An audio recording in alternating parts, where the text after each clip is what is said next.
Fraxis has continued to ignore people, and for them, it seems like they're trying to compromise, but it's not really compromise. So this latest update, I don't have the problem with the update itself, but I have a problem with something that they wrote.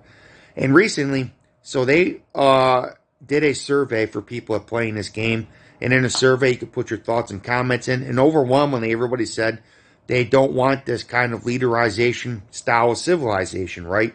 They could have marketed this under a different name, and people probably would have accepted it a lot more, right?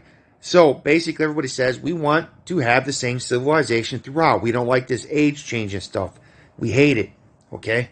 But they responded to some of this, and they basically are going to try it. But here's the thing. As we shared in our recent update check-in, we are shifting to a lighter update period over the holidays to test upcoming features, including changes to the legacy path and victories. And the optional way to play has one civ throughout all ages. So they're looking at ways you could do that. Now, they already have a lot of that information. They could use the previous civilizations, even all the way back up to 3.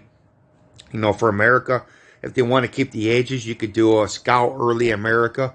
You basically, then you go to the Rifleman, or you could even do a Gunslinger on a horse for the early 1800s, basically. And you could do Stealth Jet for one American leader, maybe Artillery for another. It's been a while since they've done that. You got the Marines in there. So there's different ways you can do three eras, but really they need a fourth because the game really ends in the 1970s in all rights and concepts. That's kind of when it ends, okay? And so, but here's the problem that I'm having. So we wanted to share some of our goals and what we are currently testing. First, Civ is switching.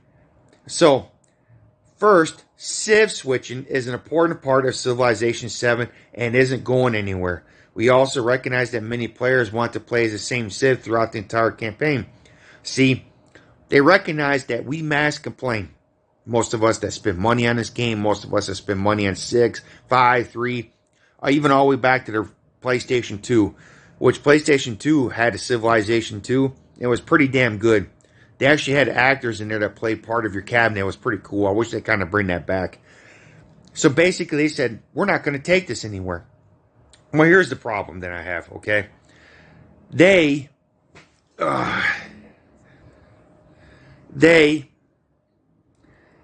already had to lay off, okay? Fraxis already had to lay off because people weren't buying the game a lot. People weren't buying the updates, the add-ons, and people overwhelmingly left the reviews. This is pretty bad, right? Except for a couple of people that like this game. I'm not going to talk bad about them. If you like it, you like it, but majority of people didn't for those reasons. So September 25, they restructured and optimized, and what they basically said is we screwed up. We didn't make a lot of money. We got to let people go. While the exact number of staff affected is on closed reports of affected employees indicate dozens of people were laid off. It was more like hundreds, but okay.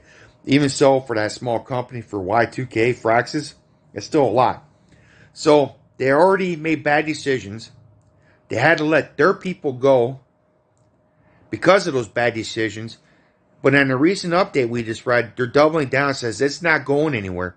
So basically, it don't matter how many people they're going to lay off. It don't matter how many people leave a bad review. They are not going to change it. So the person in charge don't care if his friends have to find new jobs. It don't care if they have to let the entire staff go.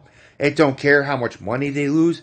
They're not going to change it. They basically giving you a middle finger as a player, as a person who contributes and pays, and saying, we're not going to change this. It don't matter how bad it affects our company. We're not going to do it. So that's the Civ 7. Civ 7 developers are literally giving their players a middle finger. And I'm curious how you're going to respond to that.